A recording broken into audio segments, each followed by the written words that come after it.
چې کله د مرکزي حکومت ختم شو نو ډېرې جلسې زموږ د ورونو وکړې. ښه خبره ده، خو دې ځای له ورسره وخت نشته چې نن هغه صوبه چې 20,000 میګاواټه بجلي پیدا کوي، نن هغه پښتونخوا چې 20,000 میګاواټه بجلي په 1 روپۍ یونټ پیدا کوي. او د پاکستان آئین د پاکستان آئین آرټیکل 157 نوالی ډیه پورې چې دا اولنی استعمال حکم پښتونخوا ته دی، نرخ مقررول دا هم 157 ډی وایي چې دا صوبه به نرخ مقرروي او آمدن به هم پښتونخوا ته راځي چې زما د سرکار د کاغذونو مطابق زما د بجلی سالانه آمدن 158 ارب روپۍ دی.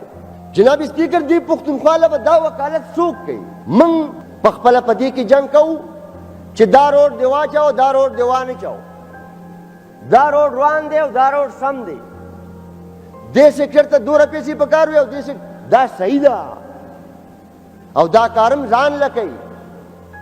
بیا به دا ډاکومنټس صحافیانو له هم نه ورکوي، بیا به هغه واک آوټ کوي. نو د پښتونخوا خلک دې په خپله تپوس وکړي چې که دا بجټ د دې ولس دپاره و یا دی، نو بیا دا ډاکومنټس پټوئ ولې؟ دا پبلیک کوئ ولې نه؟ ټولو سټیک هولډر سره مشاورت ولې نه کوئ؟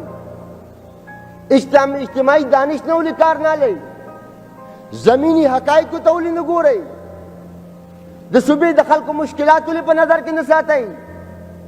او د مرکز پړوان دي د صوبې د وکالت نه ولې دستبرداره شوي یئ؟